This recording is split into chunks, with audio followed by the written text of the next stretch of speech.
Assalamualaikum warahmatullahi wabarakatuh. Perkenalkan, saya Hilman Wirawan, salah satu dosen di Prodi Psikologi Fakultas Kedokteran Universitas Hasanuddin. Video ini dibuat sebagai bagian dari penilaian terkait dengan pernyataan diri dosen, unjuk kinerja Tridharma Perguruan Tinggi dalam aspek pengajaran.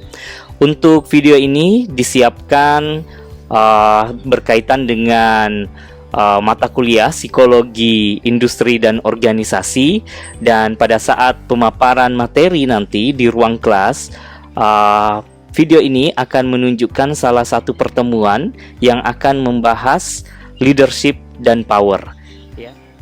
Dalam rangka memaparkan video ini, saya akan menunjukkan bagaimana delivery terjadi, interaction terjadi, dan assessment terjadi di dalam perkuliahan. Nah, video pernyataan diri dosen ini akan menjelaskan lebih lanjut di dalam delivery tersebut ada apa saja, dan kemudian dalam interaksi saya dalam mahasiswa itu ada penugasan-penugasan apa saja, termasuk ada assessment yang juga akan saya jelaskan di akhir video nantinya. Mata kuliah Psikologi Industri dan Organisasi ini merupakan mata kuliah wajib yang diberikan di semester ketiga dengan bobot 2 SKS setelah mahasiswa melulusi mata kuliah wajib sebelumnya, yakni psikologi umum.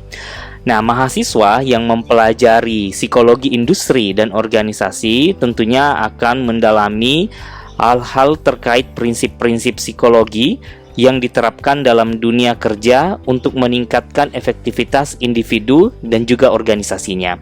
Nah, terdapat beberapa kajian yang perlu dikuasai oleh mahasiswa, yakni berkaitan dengan perilaku industri, perilaku organisasi, dan dinamika psikososial dalam dunia kerja. Nah, di dalam dinamika psikososial inilah nantinya akan lebih lanjut dibahas berkaitan dengan kepemimpinan dan juga power. Nah, capaian pembelajaran yang diharapkan dari mata kuliah ini yakni mahasiswa menguasai konsep dasar, teori, dan asesmen psikologi dalam menganalisis gejala psikologis pada individu, kelompok, organisasi, dan masyarakat. Nah, itu merupakan capaian pembelajaran 4 yang diharapkan dapat dicapai melalui perkuliahan ini. Namun berkaitan dengan mata kuliah ini, terutama untuk pertemuan leadership and power, itu berkaitan dengan sub CPMK 3, di mana mahasiswa diharapkan mampu menerapkan teori-teori psikologi terkait interaksi antara individu dan kelompok dalam konteks organisasi. Sehingga jika kita perhatikan, mulai dari CPL 4, kemudian ada 2 CPMK yang ada di situ, ya, capaian mata kuliah yang diharapkan dari mata kuliah Psikologi Industri dan Organisasi, yaitu ada CPMK 1, kemudian ada CPMK 2. Nah, di CPMK 2 inilah materi pembelajaran yang akan disampaikan, yaitu leadership dan power, itu kemudian dilaksanakan. Dan disitulah dari CPMK 2 kemudian dibagi menjadi 3 sub CPMK, di mana yang akan disampaikan pada video ini yaitu sub CPMK 3. Nah, berkaitan dengan materi pembelajaran dalam mata kuliah Psikologi Industri dan Organisasi ada 15 materi pembelajaran. Dan dalam 15 materi pembelajaran ini semuanya sudah berkaitan dengan masing-masing sub CPMK mata kuliah. Dan untuk pertemuan yang ada dalam video ini itu berkaitan dengan materi pembelajaran nomor 12, yakni leadership and power. Nah, sistem dan metode pembelajaran yang akan diterapkan yaitu pembelajaran yang disampaikan secara luar jaringan atau luring di kelas, di mana dosen menyampaikan materi secara langsung dan nanti mahasiswa akan merespon pertanyaan-pertanyaan dosen. Di situ juga akan disampaikan berbagai tugas yang harus dilaksanakan oleh mahasiswa. Kemudian ada metode pembelajaran Metode pembelajaran yang diterapkan untuk pertemuan leadership and power dalam mata kuliah ini itu kombinasi antara lecturing, diskusi kelompok, dan studi kasus. Nah, yang menjadi rujukan utama, ada 2 rujukan utama dan khusus untuk pertemuan ini akan ditambah dengan 1 rujukan lagi. Ini merupakan artikel yang sudah saya sendiri terbitkan di salah satu jurnal internasional bereputasi tinggi. Nah, berikut merupakan video pembelajaran yang telah saya rekam pada saat proses perkuliahan di kelas. Baik, Assalamualaikum warahmatullahi wabarakatuh. Waalaikumsalam warahmatullahi wabarakatuh. Jadi hari ini kita akan lanjutkan apa yang sudah kita diskusikan sebelumnya. Kita akan berbicara tentang kepemimpinan dan power. Kalau kita berbicara capaian pembelajaran yang seperti sudah dijelaskan sebelumnya, khusus untuk pertemuan ini nanti kalian semuanya akan menerapkan teori-teori psikologi terkait dengan interaksi antara individu, khususnya dalam konteks organisasi yang berkaitan dengan kepemimpinan. Nah, 2 hal yang akan kita coba tuntaskan untuk hari ini. Apa itu? Yang pertama yaitu memahami definisi kepemimpinan dari sudut pandang psikologi. Jadi sebentar saya akan coba jelaskan apa itu kepemimpinan, definisinya seperti apa. Kemudian yang kedua, nanti saya akan coba menjelaskan mengenai power dan penyalahgunaan kekuasaan atau abuse of power. Oke, sebelum masuk ke sana, saya mau tanya-tanya dulu tentang kepemimpinan.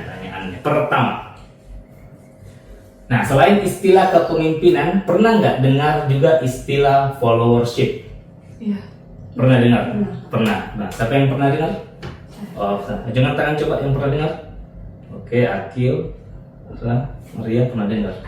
Oke, berarti benar ya? Ada? Iya. Ada. Bagaimana tuh? Apa bedanya leadership sama followership? Saya waktu itu dengarnya pas PKKMB sih Pak, disitu sampai ikhlas. Oh, oke. Ya, kalau leadership kan bagaimana caranya kita jadi pemimpin yang baik, bisa membimbing, ya bisa membimbing orang lain. Kalau followership lebih ke ya bagaimana kita bisa jadi pengikut yang baik gitu loh di leadernya masing-masing. Gitu. Oke, bagus ya. Jadi betul. Selama ini sayangnya banyak perusahaan dia hanya fokus pada program-program leadership kepemimpinan, kan orang dilatih bagaimana caranya jadi leader yang baik, tapi dia lupa bahwa perlu juga sebenarnya pelatihan pengembangan followership supaya orang yang dipimpin menempatkan dirinya, saya ini orang dipimpin, saya harusnya jadi bawahan yang efektif. Kalau kayak kalian ya, misalnya saya pimpin sebagai para asisten peneliti, ya harus bagaimana sih kalau saya jadi asisten peneliti, bagaimana saya mengelola diri. Nah ini sebenarnya berkaitan sekali dengan tahapan orang menjadi pemimpin yang efektif. Jadi followership ini sebenarnya pengelolaan diri menjadi pemimpin, atau biasa kita bisa kenal juga dengan istilah self leadership. Ya, dia jadi pimpin dirinya bagaimana menjadi seorang follower yang efektif, karena sebentar akan kita bahas lebih lanjut berkaitan dengan dinamika kepemimpinan yang hanya bisa terbentuk ketika leadernya efektif, followernya juga efektif. Ya. Kedua, nah ini pernah dengar? Ya, pernah. Benar, ya. Ya, apa gimana itu? Lebih ke untuk berusaha mencari power, orang itu biasa tidak segan-segan menyingkirkan pesaingnya. Wah, seperti itu. Oke. Jadi ini benar, ada yang bilang salah? Mungkin karena angkanya tidak sesuai. Ya mungkin angkanya sesuai, tapi kalau pernyataannya ya bisa jadi. Bisa jadi. Oke. Nah ini menarik sekali karena ada riset ya, ada riset sebenarnya yang mengatakan bahwa orang-orang di posisi kepemimpinan yang tinggi itu mereka menunjukkan karakteristik yang serupa dengan psikopat. Karisma seorang pemimpin dapat dilatih, betul nggak? Pernah tahu karisma? Biasanya kan orang muncul di hadapan kita, tiba-tiba dia tiba-tiba membawa pesona yang luar biasa. Orang kagum melihat dia kayak gitu. Itu bisa dilatih nggak? Bisa mungkin. Bisa ya? Apa itu bawaan lahir? Mungkin lebih kayak karena dia pemimpin jadi punya wibawanya, Wibawa. kayak jadi otomatis ada karismanya gitu. Nggak bisa kan nggak? Semuanya kayak Semua. begitu udah jadi pemimpin langsung Muncul. keluar karismanya. Ya. Nah, ini menariknya ternyata benar. Oke? Nah, sekarang bagian pertama. Bagian pertama kita pahami dulu apa itu kepemimpinan ya. Nah, kalau saya tanya kalian, ini kan beberapa tahu nggak figur-figur ini? Kenal ya? Kenal ya? Nah, kira-kira kalau kita lihat ini, apa yang membuat mereka jadi leader atau pemimpin?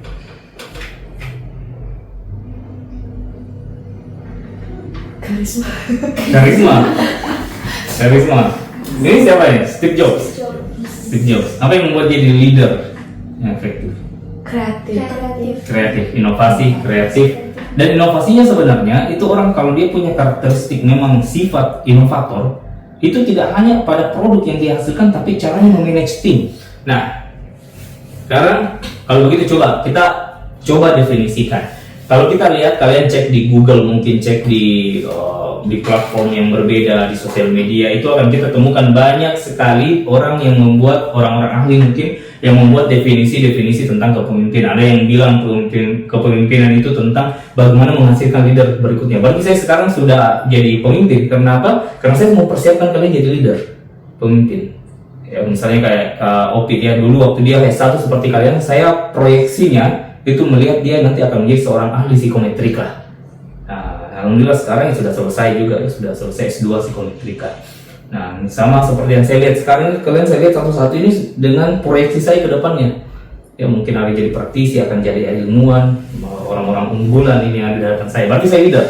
Karena saya mau kalian tidak terus-terusan menjadi orang yang di bawah saya. Suatu saat kalian jadi rekan kerja saya, seperti Kak Opik ya. Jadi rekan kerja, nantinya jadi rekan kerja ya. Kemudian ada yang leadership adalah kemampuan luar biasa untuk menghasilkan sesuatu yang luar biasa dari orang-orang yang biasa. Nah, jadi hebatnya kalau kita punya orang-orang yang biasa tapi kita bisa menghasilkan sesuatu yang luar biasa. Banyak organisasi dikumpulkan oleh orang hebat tapi nggak jadi pekerjaan. Kenapa bisa? Kenapa? Banyak organisasi, orang yang dikumpulkan di situ di tim, orang-orang hebat semua, tapi pekerjaannya nggak jadi. Terlalu banyak yang mau bicara, terlalu banyak yang ngasih ide, tidak ada yang mau ngerjain. Jadinya terhambat karena saling harap. Tapi ada yang orang-orang biasa saja, tapi gagasan pemimpinnya hebat, terus diarahkan satu-satu, ini harus kita kerjakan sampai dapat target ini, ya itu bagus. Itu yang dia sebut dengan Brian Tracy bilang, itu orang yang pemimpin ya, punya karakteristik pemimpin. Jadi macam-macam yang orang anggap apa yang dimaksud dengan kepemimpinan. Tapi kalau secara umum, kalau saya coba rangkum semua definisi-definisi dari berbagai buku yang sebentar akan saya perlihatkan beberapa, sebenarnya ini berkaitan dengan interaksinya pemimpin dan pengikut untuk mencapai tujuan. Sederhananya. Jadi kalau saya pemimpin, Anda pengikut, kita berinteraksi, interaksi kita ini mengakibatkan nanti tujuan kita tercapai. Misalnya apa tujuannya kita? Ada laporan hasil penelitian. Nah, berarti ketika saya arahkan kalian, kita berinteraksi, nanti terjadi, ada bentuk laporannya, itu kepemimpinan. Tapi kepemimpinan ini bukan hanya ketika saya efektif, terus terjadi kepemimpinan. Tidak, kepemimpinan itu adalah interaksi antara orang yang memimpin dan yang dipimpin dan menghasilkan tujuan. Itu baru kepemimpinan. Kalau tidak tercapai, berarti bukan kepemimpinan yang efektif ya. Jadi kepemimpinan tidak bisa terjadi kalau tidak ada followersnya. Jadi leader saja itu, belum terjadi leadership. Nah, kalau yang lain itu perilaku seseorang yang dapat mempengaruhi perilaku orang banyak dalam rangka mencapai tujuan. Jadi misalnya saya bisa mempengaruhi perilakunya kalian, atau misalnya ada yang memimpin sebuah tim kerja, kemudian dengan itu orang berperilaku tertentu bekerja sesuai jadwal, berarti dia pemimpin. Nah, ini definisi sederhananya. Kalau kita lihat beberapa buku, itu ada yang mengatakan leadership ini adalah proses di mana individu mempengaruhi orang lain untuk mencapai goalsnya. Kemudian kalau dari Judge ini Robbins dan Judge ini mengatakan bahwa kepemimpinan itu adalah kemampuan untuk mempengaruhi grup atau individu yang ada di dalam grup, ya, supaya visi tercapai. Jadi kurang lebih sama dengan apa yang mereka definisikan. Part 2-nya, kekuasaan dan abuse of power. Nah, ini power yang saya bicarakan tadi. Nah, power atau bisa kita bilang kekuasaan atau kekuatan, ya, adalah kapasitas seseorang untuk digunakan memengaruhi dan mengendalikan luaran dari interaksi sosial. Jadi kalau misalnya saya dibandingkan dengan kalian, saya lebih punya power karena saya bisa mengendalikan.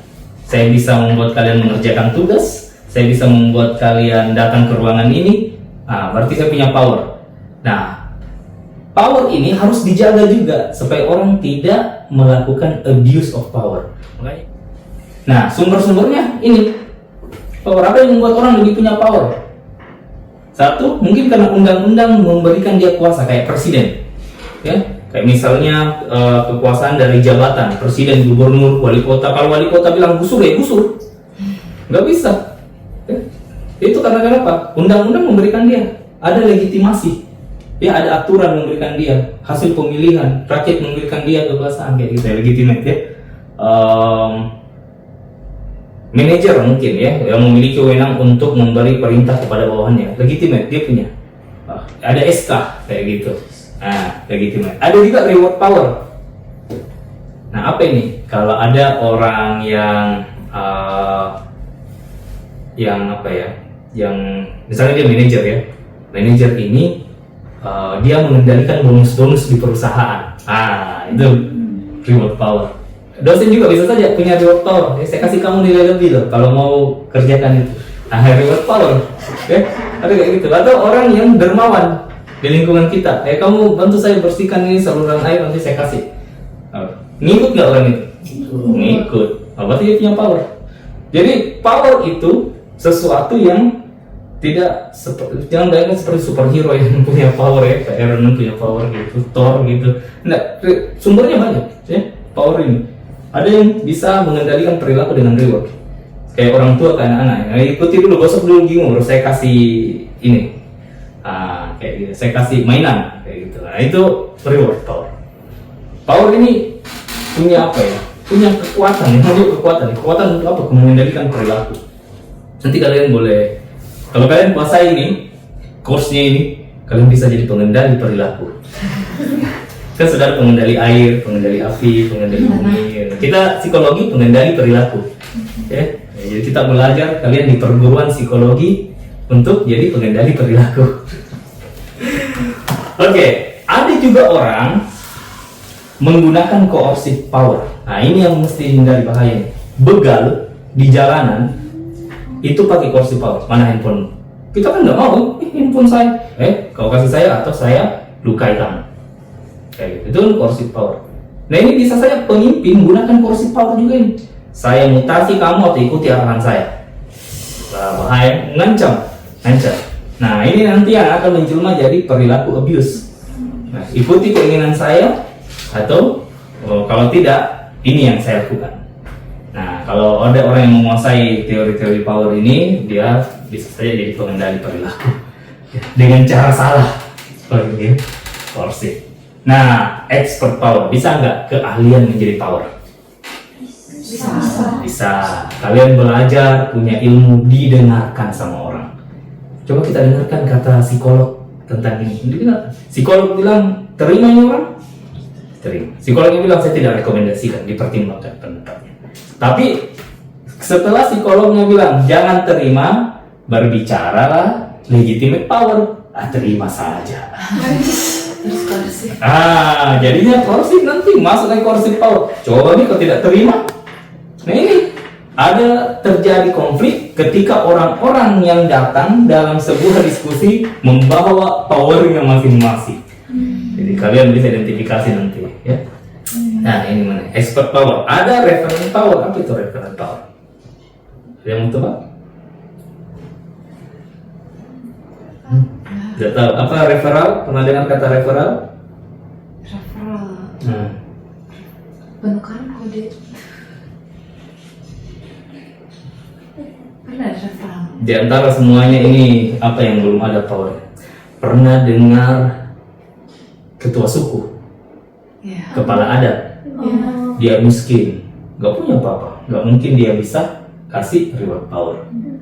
Dia sebenarnya tidak dipilih, tidak ada aturan undang-undang yang pilih dia, tidak punya legitimate power.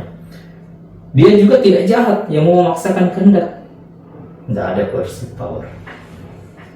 Dia expert, nggak juga, nggak pernah sekolah bahkan, nggak pernah SD, tapi dia orang didengar di kampung.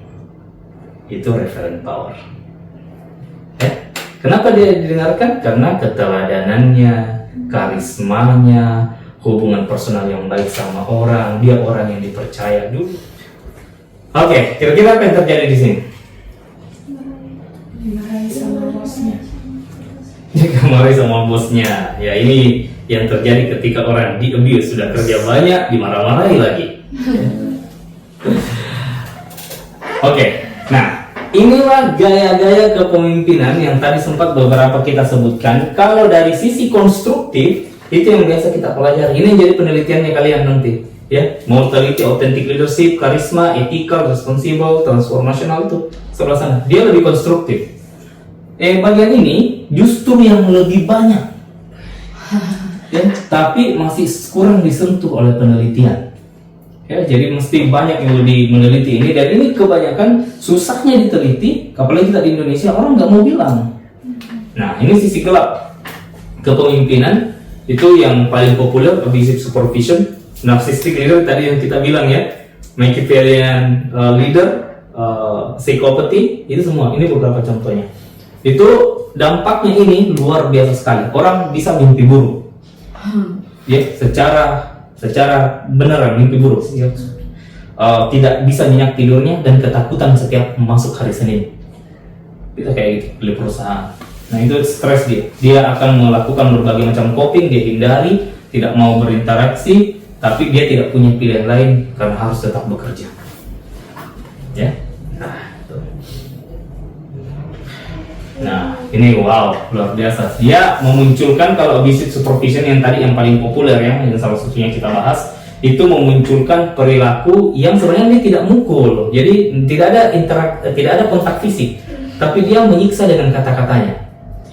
Ya, menyiksa dengan kata-katanya secara berkelanjutan. Dia hostile behavior, perilaku mengancam berkelanjutan ke bawah mereka tanpa melibatkan sebenarnya kontak fisik. Ya, tidak hendak mukul ya, ini, tapi begitu dia ngomong satu kali nyakitin gitu, kena mental kita.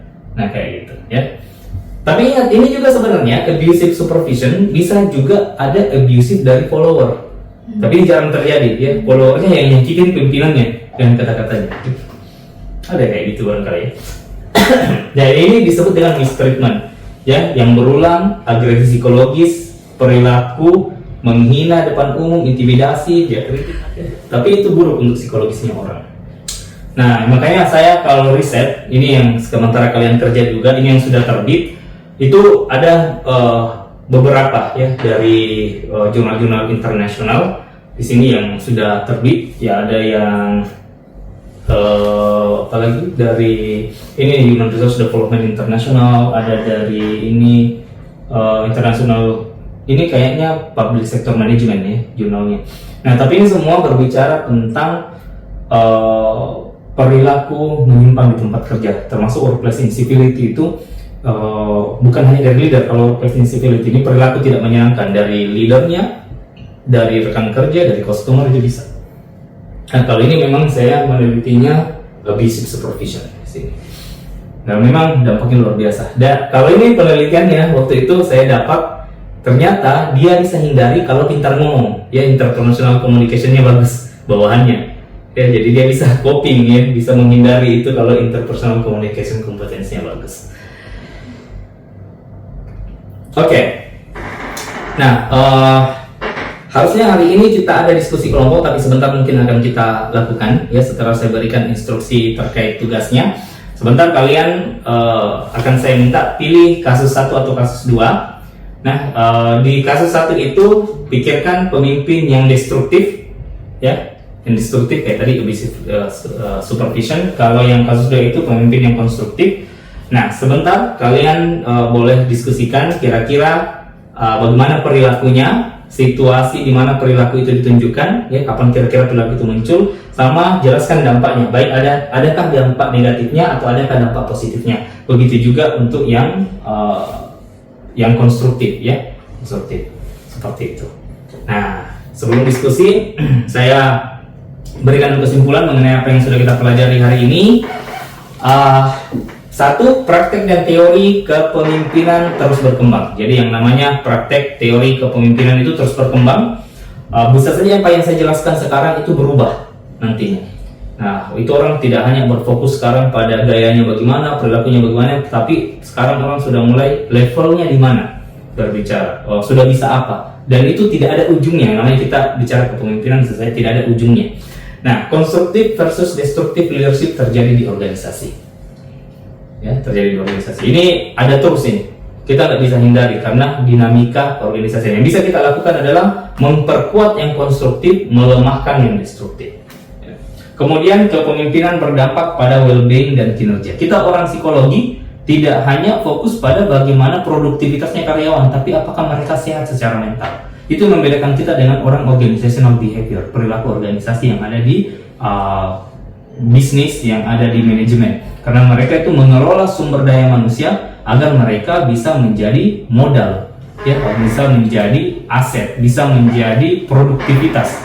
Sementara kita tidak hanya lihat itu, kita tentu saja memikirkan itu, meneliti itu, tapi kita mau juga mereka sehat secara mental, ya. Jadi mereka berfungsi optimal karena mereka sehat secara mental.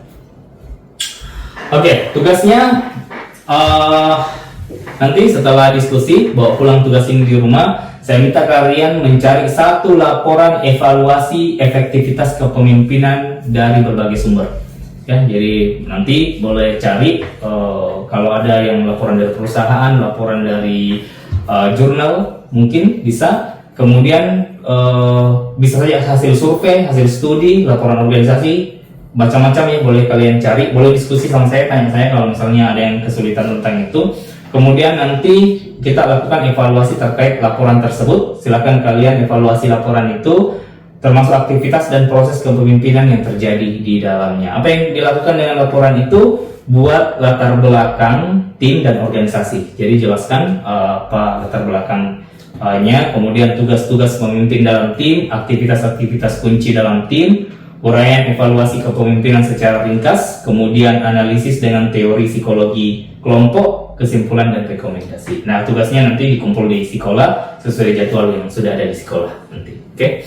Nah, untuk penilaiannya nanti bisa menggunakan indikator ini yang juga bisa ditemukan di sekolah. Aspek penilaian mulai dari kelengkapan dan sistematika laporannya, kualitas analisis evaluasi, relevansi dan kredibilitas sumber sampai kejelasan kesimpulan. Nah, ini usahakan dapat bagian 5, fokus pada bagian 5 supaya optimal skornya. Oke, nanti pertemuan berikutnya teori organisasi dan pengembangan organisasi akan kita jelaskan, tapi ingat tugasnya diselesaikan dulu. Sampai di sini dulu. Terima kasih banyak untuk pertemuan hari ini. Jika ada pertanyaan silakan boleh di-post di sekolah, nanti akan saya respon di sana.